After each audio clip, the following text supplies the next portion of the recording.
Bapak dan Ibu sekalian, jamaah kajian online Asyifa yang dirahmati oleh Allah, kembali kita dipilih oleh Allah menjadi hamba yang diberi kesempatan untuk memperbaiki diri, padahal kita dulu sudah kayak begitu. Ya, barangkali kalau kita mati ya beberapa tahun yang lalu itu kita tidak tahu, karena perbuatan baik belum pernah sedikit sekali kita kerjakan. Ngaji ya jangan pernah, apalagi taksin juga tidak pernah, ngaji Quran juga tidak mau, baca Quran tidak bisa. Sekarang oleh Allah Ta'ala dipilihlah ya kita ditaruh di tempat ini. Zoom yang mudah didapat dan tidak sulit untuk diperoleh. Udah lagi ya, ndak adik bayar gratisan ya. Loh itu disuruh donasi, itu kalau untuk amal kita sendiri, kalau mau nggak mau ya ndak apa-apa, ndak akan diusir ya, ndak akan diusir dari sini, monggo silakan masuk, gabung saja ya. Kalau kita punya rezeki ya monggo, jadi itu untuk diri kita sendiri, bukan untuk orang-orang lain. Begitulah ya, kita ngaji sudah diceritakan oleh Pak Agus tadi, demi kita bersama-sama. Saya yang umurnya sudah hampir masuk liang lahat ini, tinggal sebentar lagi, ini masih ada kesempatan untuk berbagi ya dengan yang lain. Pak Agus itu sudah menyiapkan untuk kuliahnya itu, kultumnya itu besok itu ya, jangan kultum, kuliahnya setengah jam paling tidak gitu. Kalau 30 menit kan, 7 menit kan sedikit sekali, atau berapa jam sedikit sekali, setengah jam paling tidak. Kalau bisa lebih, kalau tidak apa-apa, pokoknya pemaparannya enak, orang-orang nggak terasa, tersihir lah Pak. Ya Pak Agus itu biasanya tertata begitu ya, karena sering cerita, jadi menarik kalau menyampaikan ya. Mudah-mudahan nanti kita gitu. Jadi kita sama-sama semua sini adalah belajar. Kalau ada yang kurang paham, tidak mengerti atau apa saja, bisa langsung bertanya. Kalau bertanya misalnya agak susah, angkat telepon saja, bel langsung di tempat saya, tanyakan tentang apa, tentang anaknya, apa tentang warisannya yang direbut oleh siapa, ini bagaimana. Paling tidak ada berbagi ngomong gitulah ya. Saya sudah ini dilamar, saya janda 10 tahun ini dilamar dengan anak yang baru umur 17 tahun, bagaimana Ustadz, boleh atau tidak ya. Pastilah saya bilang boleh kan. Hanya sajanya kalau orangnya itu Islam, kalau Kristen ya jangan ya, yang lebih baik tidak ya. Baiklah, jadi Al-Quran nanti akan memberi cahaya ke dalam hati kita, karena Al-Quran itu nur. Fa aminu billahi wa rasuli wa nurillahi anzalna. Wa nur alladzi anzalna, yang nur yang telah diturunkan oleh Allah, yaitu Al-Quran. Hari ini saya sengaja mengangkat itu ya, karena nanti ada beberapa yang penting yang perlu diketahui, yang ada kaitannya dengan ya persiapan kita menghadapi hari-hari yang dimana di saat itu tidak berlaku jual beli dan tidak berlaku lagi perdagangan, hubungan kekerabatan ya, dan mereka menyesal sejadi-jadinya ya, sampai berkata, ya laitani qaddamtu li hayati, alangkah baiknya ya seandainya saya itu tatkala di dunia mempersiapkan hidup seperti sekarang ini ya. Ini surat Al-Fajr 89 ayat yang ke-24 ya. Dan nanti kita otomatis ya, kita itu anget ini otomatis ya, tidak usah banyak diingatnya ya. Kalau banyak diingat tambah nggak ingat. Ya, tadi Pak Agus ditanya, belum selesai saya baca, sudah langsung wah ini tas. Tidak usah diingatkan. Ya, ini ya kita belajar.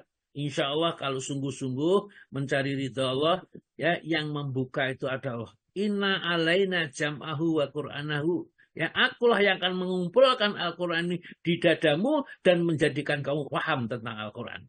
Janji Allah ya di dalam surat Al-Qiyamah ayat 17 ya 18 itu seperti itu. Inna alaina jam'ahu, sebenarnya tanggungan kami jam'ahu, mengumpulkannya di dadamu ya, dan menjadikan kamu pandai membacanya, mengerti Al-Quran.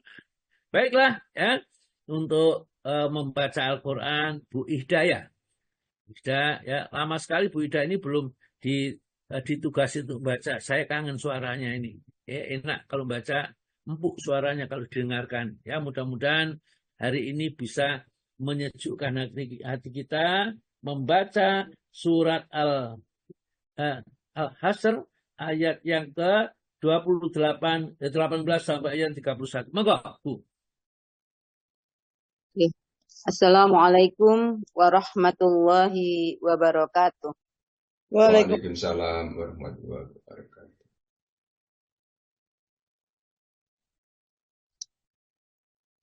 A'udzu billahi minasy syaithanir rajim.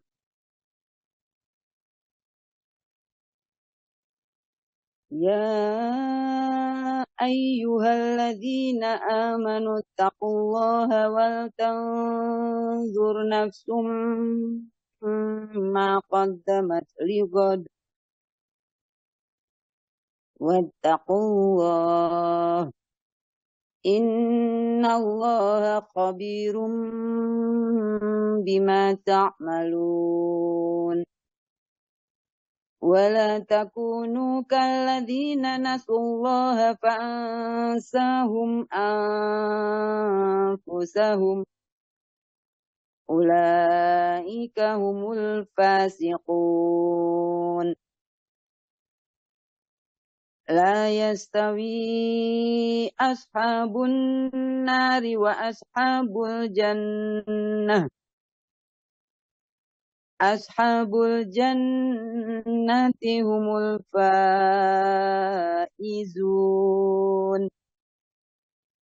لو أنزلنا هذا القرآن على جبل لرأيته خاشعا متصدعا على جبل لرأيته خاشعا متصدعا من خشية الله وتلك الأمثال نضربها للناس لعلهم يتفكرون. Aku berlindung kepada Allah dari godaan syaitan yang terkutuk. Wahai orang-orang yang beriman, bertakwalah kepada Allah dan hendaklah setiap orang memperhatikan apa yang telah diperbuatnya untuk hari esok atau akhirat. Dan bertakwalah kepada Allah. Sungguh Allah Maha teliti terhadap apa yang kamu kerjakan. Dan janganlah kamu seperti orang-orang yang lupa kepada Allah, sehingga Allah menjadikan mereka lupa akan diri sendiri. Mereka itulah orang-orang fasik.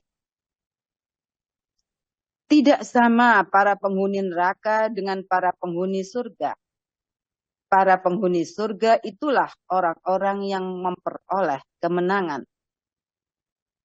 Sekiranya kami turunkan Al-Quran ini kepada sebuah gunung, pasti kamu akan melihatnya tunduk terpecah belah disebabkan takut kepada Allah.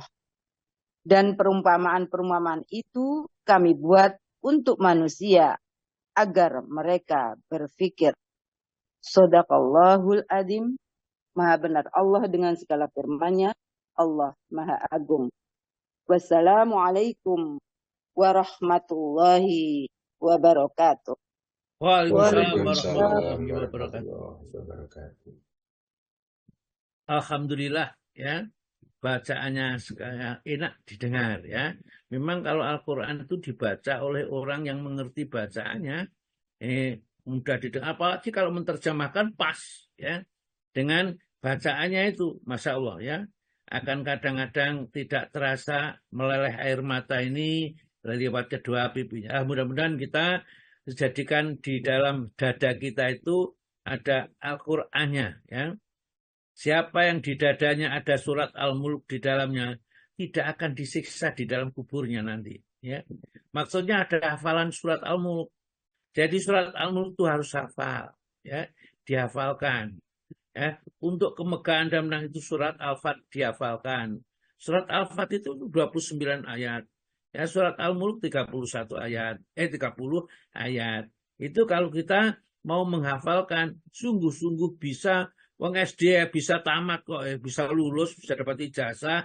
Masa nggak hafalkan surat Al-Mulk aja tidak mampu ya. Ini karena ya kalau di dalam surat Al-Fat nanti ya sama baca ayat yang ke-11 barangkali ya. Mereka sagolatna amaluna wa ahluna ya. Sagolatna telah menghalangi kami amaluna harta kami wa ahluna dan keluarga kami. Jadi tidak bisa kita itu disuruh berjuang, tidak bisa itu karena terhalang oleh harta dan anak-anak itu ya. Oleh karena mereka itu fastagfirlana, mohonkan ampun kami ya Rasulullah ya. Jadi penghalang adalah hartanya. Baik, ya sedikit saya singgung aja ini. Ayat-ayat yang kita baca itu mengingatkan persiapan, ya persiapan nanti kalau kita akan menghadap Allah Subhanahu Wa Taala. Yang akan selengkapnya saya terangkan nanti setelah kita membaca tentang wudhu dulu, ya karena wudhu penting. Nanti ini saya terangkan pada materi inti, ya.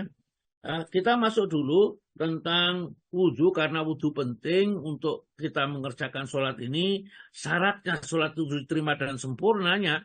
Barang siapa wudhunya seperti wudhu yang dicontohkan oleh Nabi, ya, kemudian dia sholat 2 rakaat saja, ya, maka diampuni dosa-dosanya. Nah ini pentingnya wudhu yang benar. Di sini nanti ada ringkasan, ya, tata cara wudhu yang benar. Ada ringkasannya. Ini di halaman 164, 165, ya, itu cara wudhu yang sempurna secara global, secara umum gitu. Nah ini rinciannya. Monggo Pak Istiqom dibaca. Ini nanti Pak Tomo tidak ada, dia ada keperluan. Nanti kalau ada Pak Tomo, Pak Istiqom atau bisa dibantu yang lain. Ya, yang misalnya Pak Andi kemarin sanggup katanya bantu ya. Yang nanti yang dibantu baca Al-Qur'annya misalnya. Kalau Pak Istiqom baca di monggo wudhu. Oke, Ustaz. Cara wudhu yang sempurna secara global. Betul, Ustaz? Ya. Diriwayatkan dari Humran Maula Utsman. Ia melihat Utsman bin Affan radhiyallahu an meminta sebuah bejana atau berisikan air. Lalu ia menuangkan air pada kedua telapak tangannya 3 kali dan mencucinya. Kemudian memasukkan tangan kanannya ke dalam bejana. Lalu berkumur-kumur dan istinsyak atau memasukkan air ke dalam hidung dan mengeluarkannya.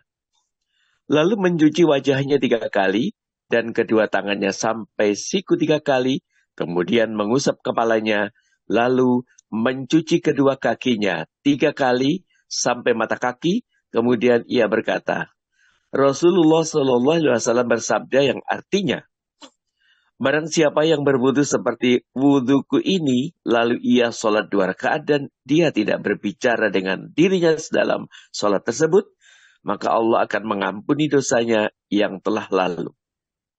Ya, sudah sampai di sini ya. Jadi wudu yang sempurna, ya, ini dicontohkan kena Sayyidina Utsman, ya. Maula Utsman berkata bahwa melihat Utsman bin Affan ya, meminta sebuah bejana berisi air, lalu menuangkan kepada air itu pada kedua telapak tangannya 3 kali dan mencucinya. Kemudian memasukkan tangannya kanannya ke dalam bejana, lalu berkumur-kumur ya, dan istinsyak itu memasukkan air ke dalam hidung dan mengeluarkan sedot gitu dikeluarkan itu. Kemudian mencuci wajah 3 kali, mengusap, membasuh wajah biar ya tentunya diusap karena kita membasuh wajah 3 kali dan kedua tangannya sampai siku juga 3 kali. Kemudian mengusap kepala, menyapu kepala, seret ke sana ya. Kemudian tarik ke depan ya. Menyapu kepala 1 kali saja itu ya. Kepalanya lalu mencuci kedua kakinya 3 kali ya sampai mata kaki. Dicuci itu bisa ya, yang sempurna ya diusap. Namanya dicuci, digerocok diusap. Tapi seandainya tidak bisa karena mungkin karena orang tua itu duduk itu sudah agak susah. Yang penting semua anggota wudhu itu kena air, jangan sampai ada cat, kemudian ada salon pas yang di situ nempel sehingga tidak terkena basuhan air, maka kalau ada ini harus dibuang, kalau nggak dibuang tidak sah wudhunya. Kemudian Rasulullah bersabda, kata Rasulullah, man tawaddo'a nahwal wudu'i. Barang siapa wudhu seperti wudhuku ini, wudhu hada, summa sholat, kemudian sholat rakaat ini 2 rakaat, layuh bisu bihima nafsi, tidak ngomong dengan dirinya sendiri, maksudnya dia khusyuk gitu loh sholatnya, tidak ngomong nih dan macam-macam, ngomong dengan dirinya ini. Wubiralau mata kota min dambi, maka dengan wudhu itu akan dihapuskan ya seluruh dosa-dosa, diampuni dosa yang pernah dikerjakan. Ya tentunya bukan dosa yang besar, karena wudhu itu hanya membasuh dosa-dosa yang kecil. Kenapa ya dosa yang kecil? Ya itu karena dosa besar harus bertobat. Ya, jangan diremehkan, dosa kecil itu kalau dibalas oleh Allah dimasukkan neraka misalnya 1 jam. 1 jam saja itu ya.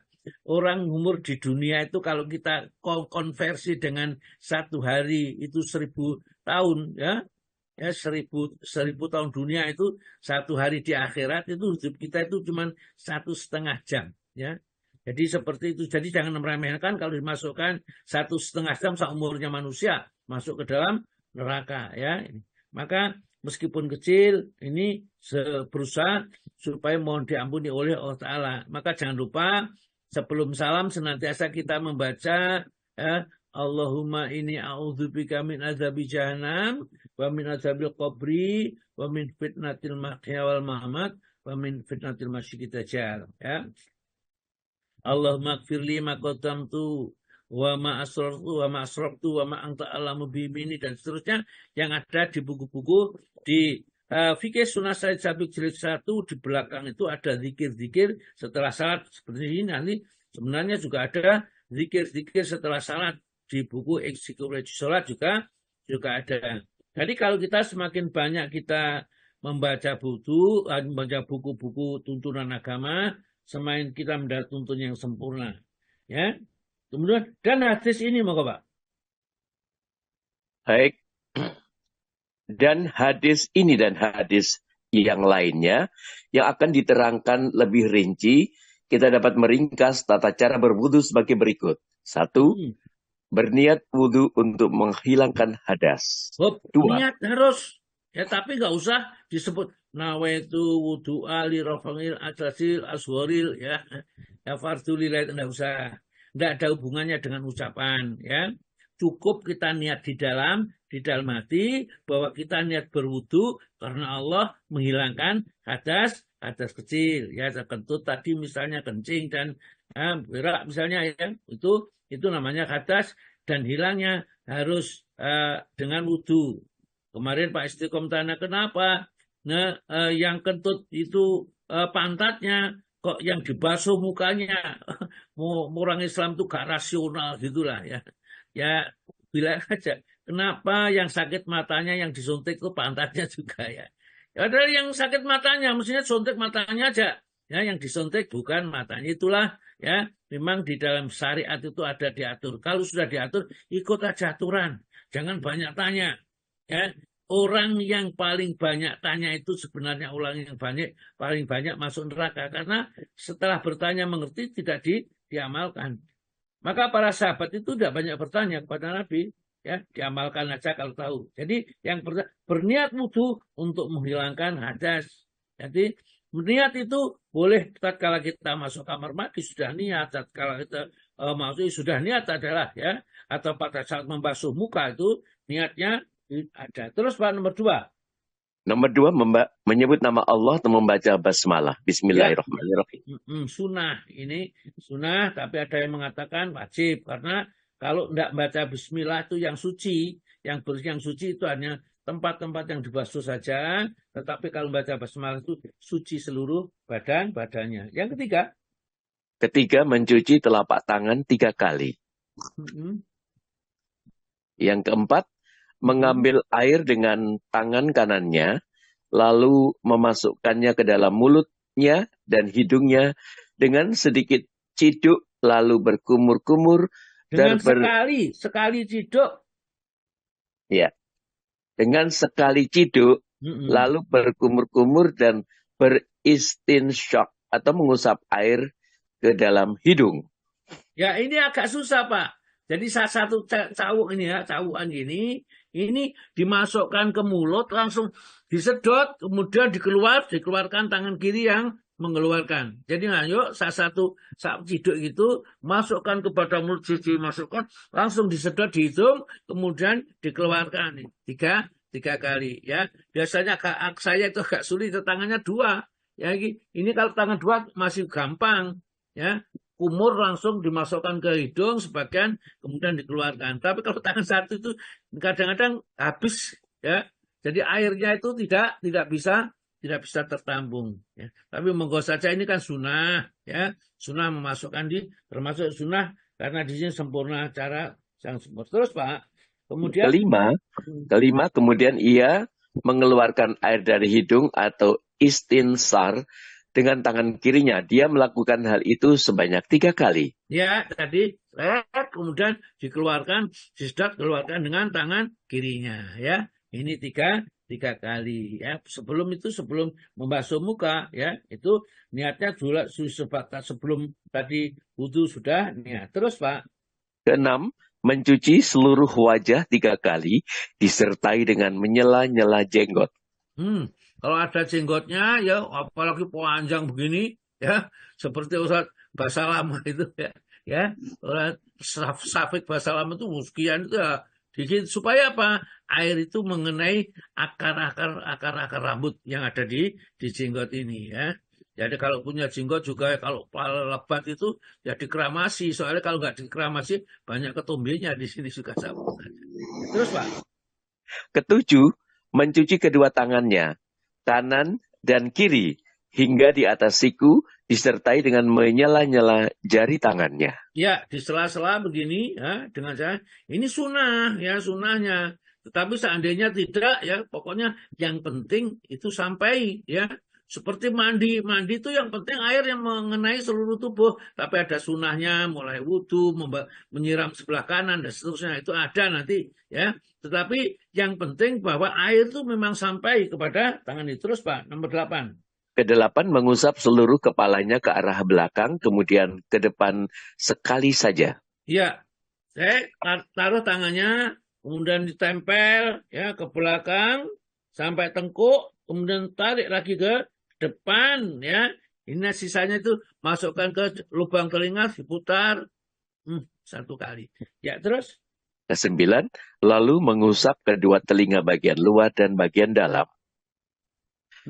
Ya, Kesepuluh, mencuci kedua kaki hingga mata kaki kanan dan kiri disertai dengan menyela-nyela jari-jari kaki.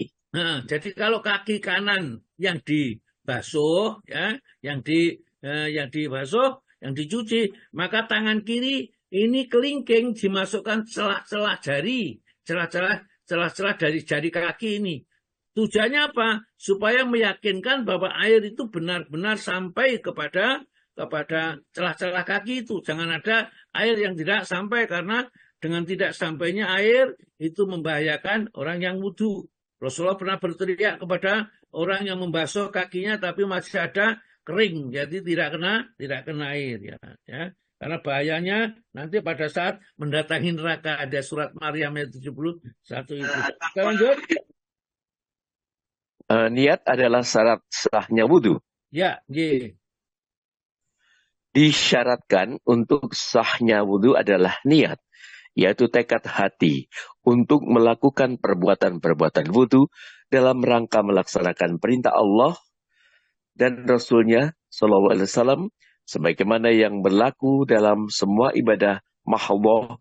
Allah Ta'ala berfirman, yang artinya, padahal mereka tidak disuruh kecuali supaya menyembah Allah dengan memurnikan ketaatannya kepadanya dan menjalankan agama yang lurus. Al-Bayyinah ayat 5. Wa ma'umiru, dan tidak diperintah, mereka diperintah ini, ila liya'budullah, kecuali hanya beribadah kepada Allah, mukhlisina lahudin, murni semata-mata hanya kepada Allah. Tidak boleh kecampuran ada niat-niat yang lain. Ya, niat letaknya di hati, monggo Pak. Oh, niat letaknya di hati. Syekhul Islam Ibnu Taimiyah rahimahullah berkata, niat letaknya di hati, bukan di lisan. Berdasarkan kesepakatan para ulama kaum muslimin, hal ini mencakup seluruh ibadah seperti toharo, sholat, zakat, puasa, haji, pembebasan budak, jihad, dan lain sebagainya. Ya, Tidak. jadi kalau kita mau sholat, nggak usah kita sholi fardhu sunatan dan lain-lainnya. Niat itu letaknya di dalam hati, dan kita sholat itu niatnya karena Allah, bukan karena mencari keuntungan duniawi, ujian, sanjungan, ya bukan. Ya, niatnya karena Allah, dan kita tahu apa yang kita kerjakan. Jadi misalnya kita subuh, ya niatnya sholat subuh. Jangan subuh kita niat sholat duhur, ya tidak pas ya, niatnya salah. Ya. Kemudian tidak, monggo Pak. Tidak disyaratkan mengeraskannya dan mengulang-ulanginya. Bahkan siapa saja yang membiasakan hal itu, maka ia harus diberi pelajaran dan diberi hukuman setelah memberitahukan kepadanya. Apalagi jika ia terbebani dan terus-menerus mengulang-ulanginya. Orang yang mengeraskan niat adalah orang yang berbuat keburukan. Jika dia meyakininya sebagai ajaran agama dan beribadah kepada Allah dengan melafalkan niat tersebut, maka ia telah berbuat bid'ah. Karena Nabi... Jadi, benar ya. Jadi, jatuhnya bid'ah kepada orang yang melafalkan niat itu kalau dia meyakini bahwa mengucapkan itu memang harus, ya, atau paling tidak itu hukumnya sunnah, ya, makanya katakan apalagi wajib, itu baru berbuat bid'ah. Tapi kalau seandainya mengucapkan dia tidak mempunyai keyakinan itu, maka itu perbuatan buruk ya yang dilarang. Karena itu tidak pernah dicontohkan Nabi, sahabat, dan lain-lainnya. Dan bentuk ibadah itu sebaiknya kita ikuti apa yang sudah ada contohnya, bukan kita membuat-buat sendiri. Terus Pak. Karena Nabi SAW dan para sahabat tidak pernah mengucapkan niat secara mutlak dan tidak pernah meriwayatkan dari mereka tentang hal itu. Jika perkara ini disyariatkan, pastilah Allah Ta'ala telah menjelaskan melalui lisan Rasulnya. Apalagi tidak ada keperluan untuk melafalkan niat karena Allah telah mengetahuinya. Terus? Beberapa faedah. 1.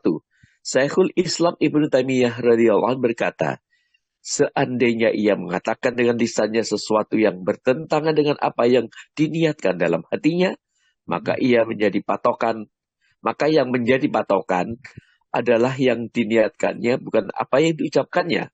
Seandainya ia berkata dengan lisannya, namun tidak ada niat dalam hatinya, maka hal itu tidak sah berdasarkan kesepakatan para imam kaum muslimin.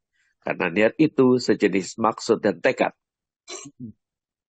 2. Jika terkumpul beberapa hadis yang wajib berwudu darinya, seperti jika ia buang air kecil, lalu buang air besar, kemudian tidur, lalu dia berniat menghilangkan salah satu dari hadas tersebut, maka terangkatlah seluruhnya menurut pendapat Syekh Soki, karena hadis adalah satu sifat, meskipun sebabnya bermacam-macam. Ya, jadi sudah cukup barangkali itu yang penting sekarang perkara-perkara yang membatalkan wudhu ya, karena ini yang penting-penting dulu yang kita bahas. Jadi kita tidak bahas secara runtut itu, maka halaman 190 Pak, perkara-perkara yang membatalkan wudhu ini penting ya. Apa saja, monggo Pak. Perkara-perkara yang membatalkan wudhu. 1. Beberapa hal yang bertalian dengan penjelasan. Ya, betul, satu keluarnya air seni ya, langsung aja. Bukan Ustaz. Apabila seorang wanita menyentuh kemaluannya maka ia harus berwudu. Bukan itu. Bukan. Halaman 190 Pak. Halaman 190. Ya. Oh, beda Ustaz. Di sini keluarnya laki-laki menyentuh wanita dengan tangan pembatas, bukan itu Ustaz. Beberapa perkara yang tidak membatalkan wudhu, begitu Ustaz. Perkara-perkara yang membatalkan, Pak. Kan wudhu, Pak. Kalau di fikih halaman 112 kalau saya. Halaman apa? Kalau yang fikih sunnah saya cabut halaman 112, Ustaz. Ya, monggo, ini Ustaz. kalau begitu itu kita baca perkara-perkara yang membatalkan wudhu ya Ustaz. Satu, keluarnya air seni, tinja atau angin dari dua jalan. Sudah. Itu yang kedua. Baik. Yang kedua, keluarnya mani, wadi dan madi. Keluarnya mani ketiga dulu, ya. Nanti tidur yang lelap hingga tidak sadarkan diri. Nah, ini yang perlu kita bahas. Yang lain itu misalnya keluar mani, wadi dan madi itu jelas-jelas membatalkan wudhu ya. Dan tadi ya kotoran tadi seni, kotoran tinja, kalau angin dan itu sudah ada masalah. Sekarang yang tidur ya, yang tidur membatalkan wudhu itu ada masalah, Pak. Monggo. Asar-asar yang ada di dalam masalah ini saling berselisih tentang wudhu karena tidur. Dan zahirnya saling bertentangan. Ada hadis-hadis yang secara zahir menjelaskan tidak wajibnya wudhu karena tidur. Sementara hadis-hadis lainnya secara zahir mewajibkan wudhu. Karena sesungguhnya tidur adalah hadas. Dalam hal ini, ulama terbagi dalam dua pendapat. Mazhab yang menempuh jalan kompromi dan mazhab tarjih. Barang siapa yang berpendapat dengan mazhab tarjih, maka ada dua kemungkinan. Pertama, ia menggugurkan kewajiban berwudu karena tidur secara mutlak dengan alasan tidur bukan hadas.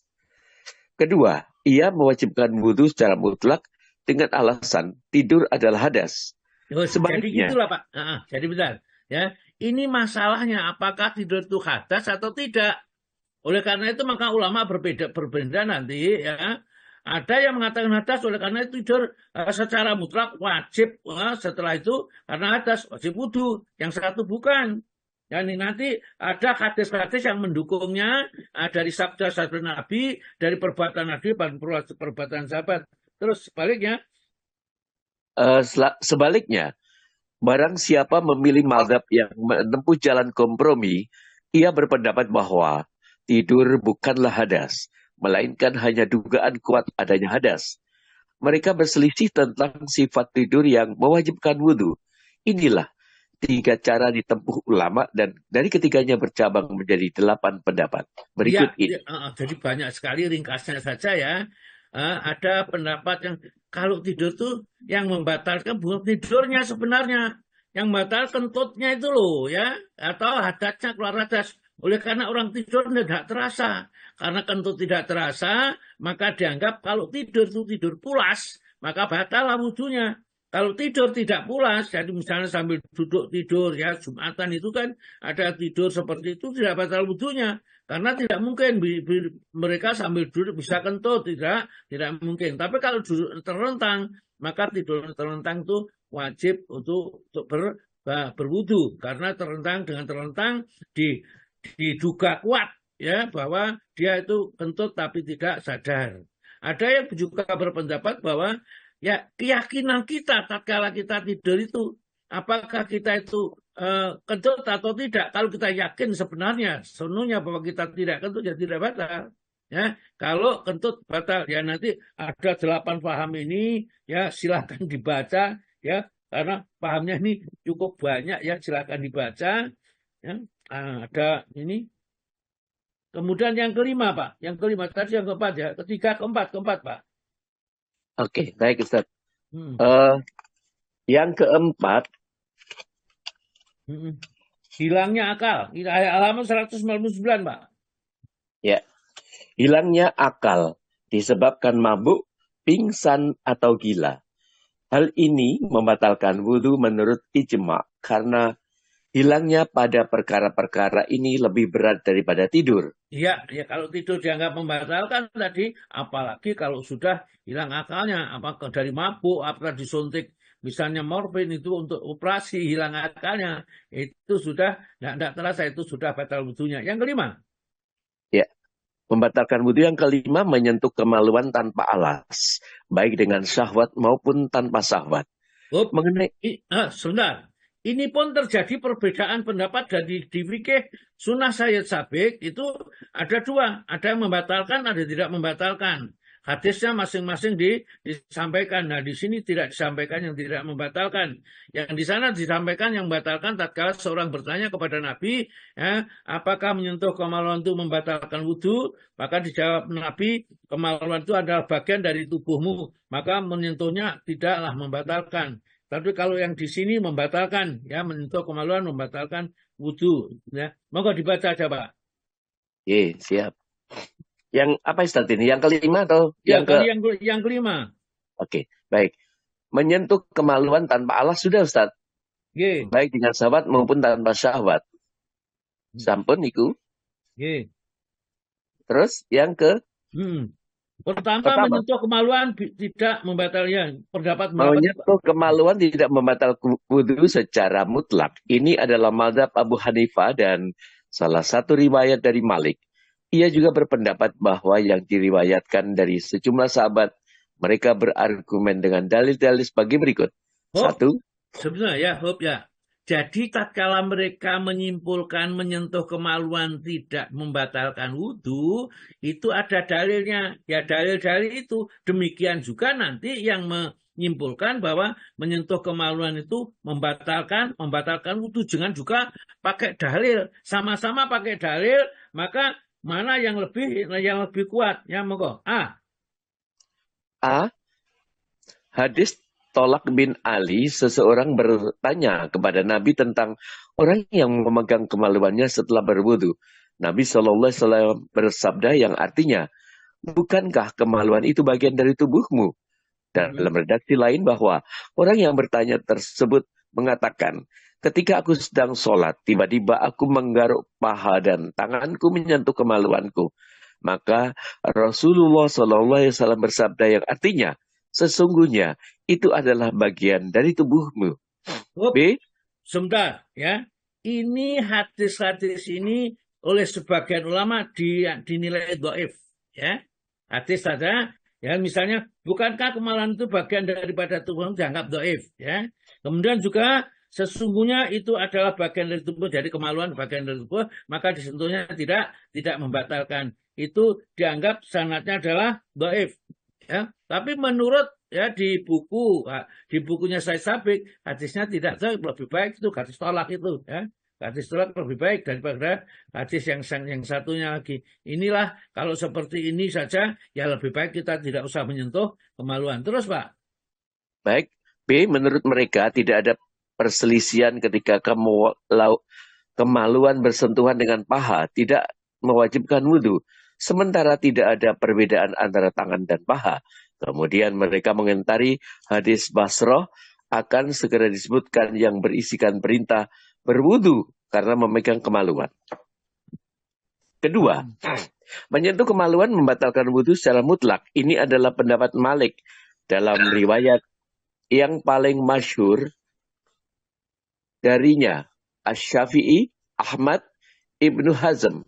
Dari riwayat mayoritas sahabat, hujah mereka adalah A. Hadis Basrah bin Safwan, Nabi SAW bersabda, barang siapa yang menyentuh kemaluannya, hendaklah ia berwudu. B. Hadis Ummu Habibah radhiyallahu anha, Rasulullah SAW bersabda yang artinya barang siapa yang menyentuh kemaluannya, hendaklah ia berwudu.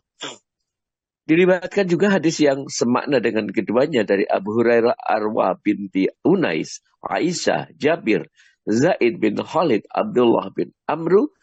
Menurut mereka hadis dari Basrah lebih rajih daripada hadis tolak berdasarkan perkara-perkara berikut. Hadis tolak cacat dan telah dinyatakan kecacatannya oleh Zahra, Abu Hatim. Bahkan Imam An-Nawawi menyatakan dalam Al-Majmu kedua halaman 42 bahwa para penghafal hadis telah sepakat mengenai kedhaifan hadis ini. Kedua, sudah. Inilah hadis Pak. Ya hadis itu sementara ulama lain atau bukan menganggap hadis ini hadis tolak dibandingkan hadis Basrah itu lebih bagus hadis tolak dalam segi sanad. Tapi di buku ini disebutkan lebih baik dari hadis Basrah. Ya. Tadi mengatakan bahwa menyentuh kemaluan itu termasuk hadas, ya, seperti itu. Nah, kalau kita kalau kita ada pendapat macam-macam, silakan baca sendiri. Maka lebih baik kita tidak usah menyentuh kemaluan, baik kemaluannya sendiri maupun kemaluannya orang lain. Hanya di sini juga tidak diterangkan man masa dzakarahu fal ya tawaddo, barang siapa yang menyentuh kemaluannya, nah, hendaklah ia berwudu. Yang dua, barang siapa yang menyentuh kemaluannya, hendaklah berwudu. Jadi kata-kata hendaklah itu tidaklah menetapkan hukum wajib, tapi menetapkan keutamaan saja. Bahwa yang paling utama adalah ya berwudu. Ya, langsung ketiga, Pak. Oke. Yang ketiga, membatalkan wudhu jika menyentuh kemaluan dengan syahwat dan tidak membatalkan. Ketiga, membatalkan wudhu jika menyentuh kemaluan dengan syahwat dan tidak membatalkan jika menyentuh dengan tanpa syahwat. Saya ulangi, Ustaz. Membatalkan wudhu jika menyentuh kemaluan dengan syahwat dan tidak membatalkan jika menyentuhnya dengan tanpa syahwat. Ini adalah ya. Inilah ya kadang-kadang pendapat, namanya pendapat gitu, Pak. Maka dari itu kalau kita ngaji dengan pendapat-pendapat, ya boleh kita ikuti, boleh tidak. Namanya pendapat tidak membawakan hadisnya, ya. Kalau kita menyentuh kemaluan dengan penuh dengan syahwat, berarti batal. Kalau nggak ada syahwatnya, tidak apa-apa, ya kan? Seperti itu. Ya, itu pendapatnya aja. Ini salah satu riwayat dari Malik dan seterusnya. Ini pendapat-pendapat dan Syekh Albani dan seterusnya. Ini pendapat ulama keempat, Pak. Monggo. Keempat, berwudu karena memegang kemaluan adalah perkara mustahab secara mutlak dan bukan wajib. Ini adalah pendapat Ahmad dalam salah satu dari dua riwayatnya, dan pendapat Ibnu Taimiyah. Sepertinya ini adalah pendapat yang dipilih Syekh Ibnu Utsaimin, namun dia menganjurkan berwudu bila menyentuhnya dengan tanpa syahwat. Dengan syahwat atau tanpa syahwat. Iya, ini menganjurkan. Jadi kesimpulannya adalah bahwa mereka itu kalau menyentuh kamu sebaiknya wudu, tapi tidak harus wudu, gitu loh, ya. Jadi sementara yang kita tahu dulu sejak kecil, kalau kita menyentuh kemaluan itu harus berwudu. Baik, sementara sampai di situ, Pak. Kita lanjutkan tadi beberapa hal yang bertalian dengan penjelasan tentang wudu, ya. Kemudian apa saja yang tidak membatalkan wudu, nanti halaman 270, yaitu perkara-perkara yang tidak membatalkan wudu. Halaman 270, ya, nanti kita baca duluan. Baik, kita masuk kepada materi yang kita kaji dulu, yakni kita akan membahasnya tentang mensyukuri, ya tadi, ya Pak, ya. Yakni umur, ya, adalah anugerah yang sering dilalaikan, ya. Di dalam surat yang kita baca tersebut, Allah Ta'ala dengan penuh, ya, kasih sayang mengingatkan kepada kita, ya ayyuhalladzina amanu, wahai orang yang beriman, ya, ittaqullah, tetaplah kamu bertakwa kepada Allah, penuhilah semua perintahnya, ya, kemudian jauhilah semua larangannya, ya. Kalau itu sudah kamu kerjakan, wal tangdur, dan hendaklah memperhatikan, introspeksi, ya, nafsun, setiap orang, maqaddamat lighad, apa yang telah dikerjakan untuk persiapan menghadap kepada Allah. Jangan kamu sia-siakan umur itu modalmu. Kamu asalnya dari surga, nanti akan kembali lagi ke surga. Jangan sampai kita asalnya dari surga, kembalinya ke neraka. Oleh karena itulah Allah memberikan petunjuk dengan Al-Quran. Ibarat orang berjalan itu, kalau dia membawa Al-Quran petunjuk itu seperti orang yang berjalan dengan berdiri, sehingga tahu arah mana yang harus dituju. Tetapi kalau orang tidak ada Al-Quran sebagai petunjuknya, maka seperti orang yang berjalan tengkurap, ya, tengkurap di tanah, sehingga tidak tahu arah mana yang akan kita tuju. Itu disebutkan di dalam surat nomor 67, Surat 67 surat apa, Pak? Surat 67 adalah surat Al-Mulk. Ya, sekarang Pak Andi aja, Pak Andi yang membaca, ya. Pak Andi yang membacakan ayatnya, ayat 22, Pak Andi. Monggo Pak Andi.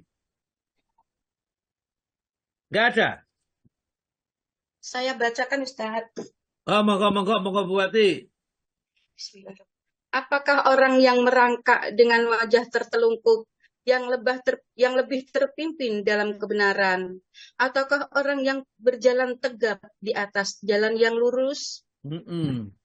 Afama yamsi mukiban ala wajhihi ahda, apakah orang yang jalannya tertelungkup di tanah itu melaku tapi berangkang gitu, ahda lebih mudah petunjuk, ama yamsi sawiyan ala siratim mustaqim, atau orang yang berjalan tegak ya di atas jalan yang lurus. Itu gambarannya orang yang mendapat petunjuk dengan orang yang tidak mendapat petunjuk, ya.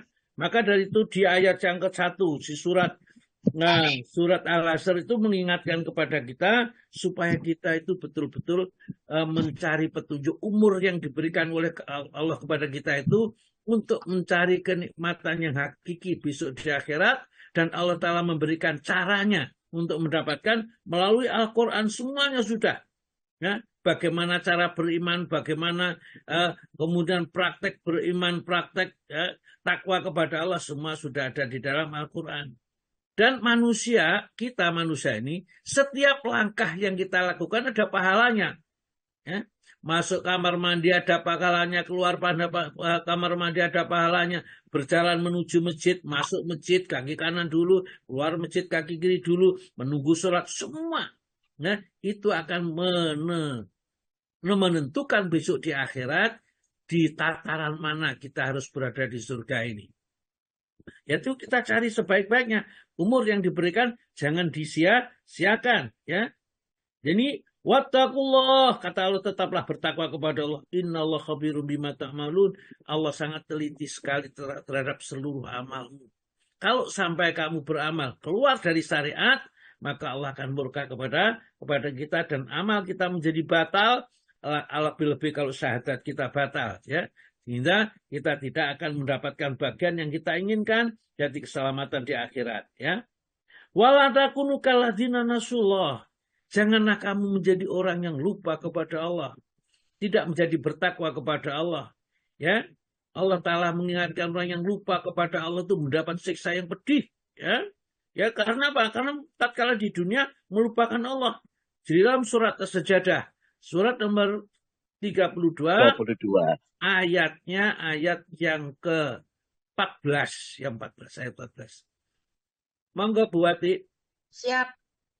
Maka rasakanlah olehmu azab ini, disebabkan kamu melalaikan pertemuan dengan harimu ini, yaitu hari kiamat. Sesungguhnya kami pun melalaikan kamu, dan rasakanlah azab yang kekal atas apa yang telah kamu kerjakan. Jadi lalai, kita tidak mau memperhatikan, kita diperintah apa, nggak mau tahu, dilarang mana, tidak ada peduli, pokoknya yang senang dituruti. Jadi dia sudah menjadikan hawa nafsunya sebagai Tuhannya. Ya. Kalau sudah menjadikan hawa nafsunya sebagai Tuhannya, sudah. Apa yang diinginkan dituruti, sudah. Dilarang Allah, tidak mau peduli. Ya. Kemudian ditunjukkan yang baik, sudah, tidak mau. Padahal Allah mengingatkan, ya ayyuhallazina amanu, hal adulukum ala tijaratin tunjikum min azabin alim. Wahai orang yang beriman, maukah kamu saya tunjukkan satu perniagaan bisnis yang dapat menyelamatkan kamu dari siksa yang pedih. Tidak bisnis kita, ya. Ya, kita lanjutkan lagi. Wala takunu kalladzina nasu fa ansahum anfusahum ulaika humul fasiqun. Orang yang melalaikan Allah itu orang fasik sebenarnya. Orang yang keluar dari kebenaran, ya. Kemudian ayat yang ke-20, layastawi, sampai Allah Ta'ala menggambarkan ini saking nemennya itu, gobloknya manusia itu, kita itu, karena tidak ngerti ashabun nari wa ashabul jannah, nggak sama loh. Penghuni surga dan penghuni neraka tidak sama. Kenapa kamu tidak mau peduli? Hanya penghuni surga saja, ashabul jannati humul faizun. Orang penghuni surga itulah orang yang sangat beruntung sekali karena mau mempersiapkan umurnya untuk taat patuh kepada Allah Subhanahu Kata Allah, taat pada Allah. Ya. Kemudian penunjuk Al-Quran yang diberikan oleh Allah Ta'ala itu nilai yang luar biasa sebenarnya. Bobot kemantapannya digambarkan, diperumpamakan, ya kata Allah, lau anzalna, seandainya kami menurunkan hadzal Qur'ana, Quran ini ala jabalin, di atas sebukit gunung itu, la ra'aitahu, pastilah kamu melihat gunung itu khosyian mutasyadian, hancur berkeping-keping, min khosyatilah, saking takutnya kepada Allah. Hukum-hukumnya kalau sampai tidak bisa dijalankan, takut. Gunung saja takut dibakar di api neraka, ya, gunung takut, ya. Maka dari itu, tatkala Allah mengatakan bahwa bahan bakar api neraka itu adalah manusia dan batu, langsung gunung-gunung itu, ya, banyak yang tidak mau mengeluarkan air, saking takutnya kepada Allah. Min khosyatillah, saking takutnya kepada Allah, ya. Lau anzalna hadzal Qur'ana ala jabalin la ra'aitahu khashi'an mutasaddian min khasyatillah, saking takutnya kepada Allah. Hanya Allah, watilka, dan itulah amsalu, perumpamaan, ya. Nadribua, yang kami buat, ya, linasi, untuk manusia, la'allahum, akan mereka yatafakkarun, berpikir. Kalau di Al-Quran seperti itu saja hancur berkeping-keping, bagaimana nasib manusia. Dalam sebuah hadis, bahwa diterangkan bahwa umur memang bukan pemberian yang cuma-cuma. Besok tatkala di padang mahsyar, itu kata Allah Subhanahu wa Ta'ala, manusia tidak akan bergeming dari tempatnya, ya, sebelum ditanyakan tentang 5 perkara, ya. La tazalu qadamat banu Adam, tidaklah bergeming kaki anak Adam yang berdiri pada masa itu, yaumal kiamati, di hari kiamah, min indirabi, dari sisi Rabbnya, kata yus'alu an khamsin, sehingga mereka ditanya tentang 5 perkara.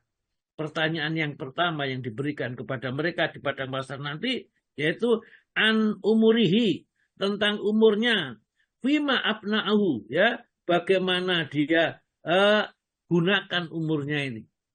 Jadi digunakan, dimanfaatkan untuk apa, ya, umur yang diberikan oleh Allah. Jadi seperti tadi disebutkan di dalam surat Fatir, ya, ayat yang ke-37 tadi, tatkala mereka kepingin balik ke dunia, justru mereka diuman-umani sama Allah. Nah, bukankah sudah kamu panjangkan umurmu, yang dalam umur panjang itu kamu bisa berpikir mestinya, ya. Dan apakah belum datang seorang pemberi peringatan kepadamu, ya, sehingga kok sampai mati dalam keadaan kafir, dan setelah kafir balik ke dunia. Pertama pertanyaan itu. Yang kedua, wa an sababi, dan tentang masa mudanya, bima abla'u, ya, untuk apa dihabiskan masa mudanya. Jadi kita semua punya masa muda, ya. Maka dari itu orang yang mati sebelum 40 tahun itu susah. Dosanya banyak-banyaknya. Dan biasanya belum bertobat kalau tidak mendapat rahmat dari Allah Ta'ala itu. Ya, umur yang sekian ini. Kalau umur yang sudah umur 60 ke atas itu mestinya sudah tobat. Ya, itu memang umur-umur yang disediakan oleh Allah, nikmat nanti di surga insya Allah, ya. Karena biasanya sudah tidak lagi berbuat maksiat, masuk umur 70 tahun berzina, ya, kemudian minum-minum, berjudi, merampok, ya. Itu ya keterlaluan kalau umur sekian tidak segera memikirkan masa yang akan datang, yaitu akhirat. An umurihi, ya, an sababi, tentang masa mudanya, bima ablahu, untuk apalah ia habiskan masa mudanya. Yang kedua. Yang ketiga, wa malihi, ya, tentang hartanya, min ainak tasabahu, dari mana ia mendapatkan harta ini. Ya, rumah kita, kendaraan kita yang mewah, itu dari mana? Menipu atau apa saja? Ya, Allah Ta'ala tahu semuanya. Maka dari itu kita perhatikan, jangan seneng-seneng kita mempunyai duit harta yang banyak, tapi kita tidak tahu, tidak bisa membuat manfaatnya. Orang yang kaya, kalau mereka tahu menggunakan kekayaannya dengan baik dan benar, maka dia akan berada ruhnya bersama dengan para malaikat. Namun kalau mereka itu, ya, tidak bisa memanfaatkan bahkan untuk kesombongan saja, maka dia akan bercampur di neraka dengan Fir'aun, dengan Qarun, ya, mereka dengan Qarun dan Ubay bin Khalaf, ya, mereka seperti itu. Jadi wa malihi dan hartanya min aina tasabahu, dari mana ia mendapatkan, wa fima dalam untuk apa, anfaqahu dinafkahkan. Setelah dapat dari mana, diinfakkan untuk apa. Itulah ya yang digambarkan di dalam hadis ini. Ya, tentunya pertanyaan Allah Maha tahu, kalau menanyakan kepada kita, yang ditanya tentu akan binasa, ya. Karena yang ditanya dengan pertanyaan ringan-ringan itulah yang selamat. Fa amaman utiya kitabahu biyaminihi fasaufa yuhasabu hisaban yasira. Yang diberikan kitab amal dari sebelah kanan itu dihisab, ditanya dengan tanyaan yang mudah. Wa yang qalibu ila ahli masrura, kembali kepada keluarnya dengan yang gembira. Yang kelima, wa madza amila fima alima, dan ya apa yang diamalkan tentang ilmunya yang diketahuinya. Jadi kita jangan tenang-tenang kita mendapatkan ilmu. Itu dituntut oleh Allah sejauh mana kita bisa mengamalkan ilmu yang sudah kita ketahui. Nah, ini kita pikirkan supaya umur kita tidak sia-sia, betul kan kita sekarang itu kita pikir ini, ya. Kemudian yang penting juga di dunia, jangan menunda-nunda amal, ya. Jangan menunda-nunda amal, karena kita tidak tahu kapan kita mati, di mana kita mati, ya. Tidak tahu, ya. Hanya Allah yang tahu. Disebutkan di dalam surat Luqman ayat 34. Ganti yang baca apa? Pak Istiqom, mau Pak Istiqom dibaca. Oke, siap. Surat Luqman ayat 34. Baik.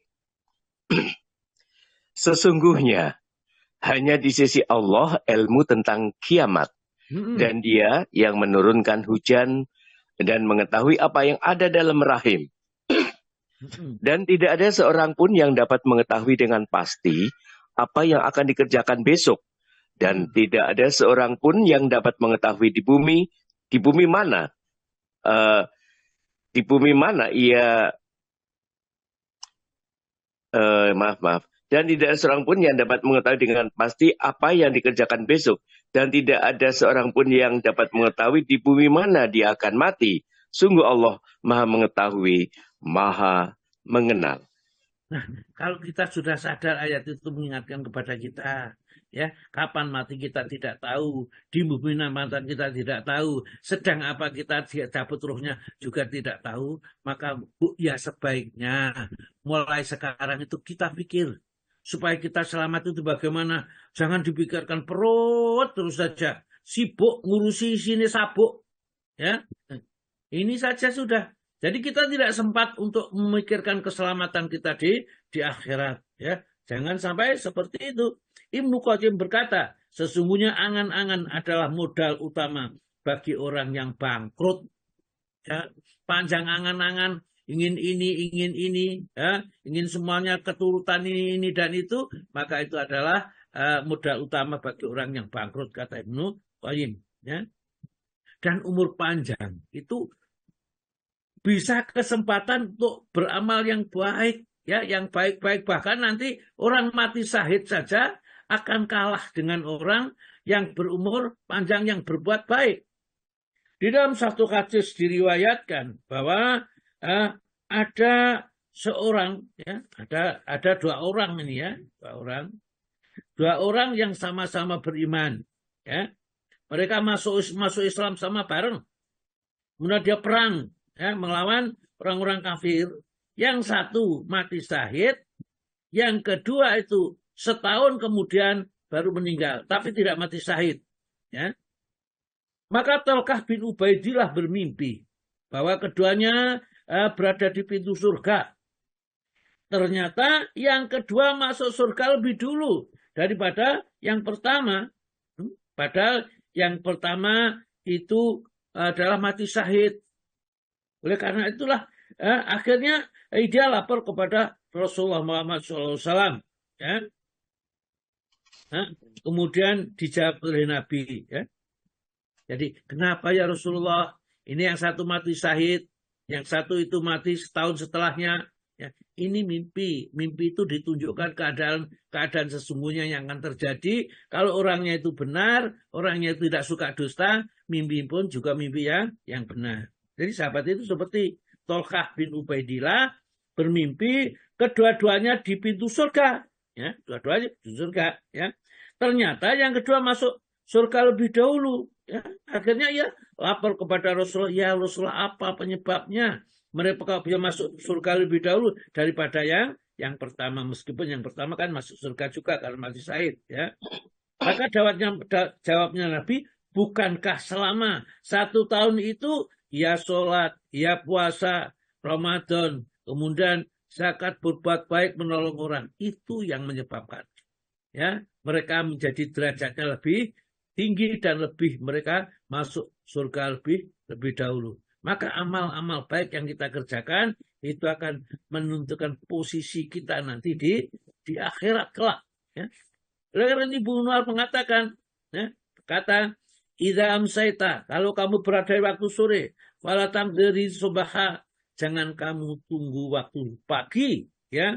Wa idza asbaha, dan kamu kalau waktu subuh, fala tangdiri masa'a, jangan kamu tunggu waktu sore. Wa khud min sihatika, maka manfaatkan waktu sehatmu, lima rotika, untuk saat-saat kamu sakit tidak bisa beramal. Mumpung kita sehat bisa beramal, ya apa-apa saja yang kita lakukan, sholat berjamaah, menolong orang lain yang kesusahan, ya dengan tenaganya, mungkin dengan apa saja, ya ini, ya. Jadi itu wahayatika qoblal mautika, dan saat hidupmu sebelum datang kematian. Itulah, ya. Maka dari itu mempersiapkan umur yang ada ini supaya kita tidak menyesal nanti, ya. Jangan menyia-nyiakan kesempatan. Di dalam surat nomor 63, surat apa? Surat Munafikun. Al-Munafikun. Ayatnya ayat yang ke-10. Monggo. Dan infakkanlah sebagian dari apa yang telah kami berikan kepadamu sebelum kematian datang kepada salah seorang di antara kamu. Lalu dia berkata menyesali, ya Tuhanku, sekiranya engkau berkenan menunda kematianku sedikit waktu lagi, maka aku akan dapat bersedekah dan aku akan termasuk orang-orang yang soleh. Ya, itulah, ya. Juga satu lagi ayat surat Al-Baqarah 254. Surat Al-Baqarah 254. Ya, surat Al-Baqarah ayat 254. Wahai orang-orang yang beriman, infakkanlah sebagian dari rezeki yang telah kami berikan kepadamu sebelum datang hari ketika tidak ada lagi jual beli, tidak ada lagi persahabatan, dan tidak ada lagi syafaat. Orang-orang kafir itulah orang yang zalim. Iya. Coba ayat-ayat itu betul-betul mengingatkan kita jangan menyia-nyiakan kesempatan mumpung ada. Bahkan Rasulullah SAW dalam hadisnya diriwayatkan oleh Imam Hakim, ya, dinyatakan sah di sini adalah iqtanim khamsan qabla khamsin. Maka manfaatkan 5 perkara sebelum datangnya 5 perkara, lagi itu sudah terkenal yang kita sudah mengerti. Yang pertama, sababaka qabla haramika, waktu mudamu sebelum datang waktu tuamu. Ya. Yang kedua, ya, wasihatika qabla sakomika, waktu sehatmu sebelum datang waktu sakitmu. Yang sekarang sehat, iman-iman, kalau sampai kita sehat ini kita tidak berbuat baik. Yang ketiga, wa faraghaka qabla suhlika, dan waktu luangmu sebelum datangnya waktu sibukmu. Jadi kalau kita sudah sibuk, sudah, ya, nggak bisa apa-apa. Mumpung sekarang luang, ya, kita sudah pensiun, barangkali yang sudah pensiun ini. Kalau yang belum pensiun, yang lain lagi masalahnya, ya. Kalau yang sudah pensiun ini, ya. Jadi yang ketiga adalah wa faraghaka, ya, qabla suglika, dan waktu luangmu sebelum datang waktu sibukmu. Yang keempat, ya, wa ghinakan qabla fakrika, dan saat kayamu, kamu diberi rezeki yang melimpah sekarang sebelum datangnya miskin. Nah, kemiskinan itu kalau sudah sakit tidak bisa sedekah, banyak sudah, ya. Karena kalau kita sudah sakit, harta kita tinggal sepertiga. Nah, yang boleh kita manfaatkan selain itu milik ahli waris, kalau sudah mati langsung semuanya pindah kepada ahli waris. Maka kita tidak boleh pesan supaya dibagi sama, ya. Itu langsung, ya, miliknya ahli waris semua. Yang kelima, hayatika qoblal mautika, dan manfaatkan saat hidupmu sebelum datang kematian. Ya. Umur umat Muhammad ini 61 sampai 70 tahun merupakan rahmat Allah supaya manusia tidak terlibat dengan kehidupan dunia kecuali sebentar saja. Ya. Kalau umat dulu umurnya tak ratusan tahun, ya, bahkan ada yang lebih dari 1000 tahun. Ya, umat Muhammad itu 60, ya, sampai 70 tahun. Lebihnya enggak banyak, ya. Atau yang mempunyai umur lebih dari 70 tahun enggak banyak, ya. Rata-rata 60 sampai 70 itu sudah sakit-sakitan, macam-macam sakitnya, ya. Akhirnya masuk rumah sakit dan tidak pulang ke rumah, tapi pulang ke Sukolilo sana seperti saya dulu, hampir pulang juga ke Sukolilo. Jadi merupakan rahmat Allah supaya kita tidak terlibat dengan dunia itu terlalu jauh, ya. Kalau kita terus mikir dunia terus umurnya sampai 150 tahun, dah neo, ya, tambah serakah, tambah rakus. Karena orang itu semakin tua itu yang menjadi muda itu adalah rakusnya dengan dunia, ya, dan rakusnya dengan harta itu yang tidak bisa hilang manusia ini, ya. Dan orang yang paling baik, ya, orang yang panjang umurnya dan baik amalnya. Jadi orang yang paling baik itu orang yang panjang umurnya dan baik amalnya, ya. Mudah-mudahan sedikit yang saya sampaikan bisa mendorong kita untuk senantiasa berbuat baik. Monggo saya kembalikan kepada Bapak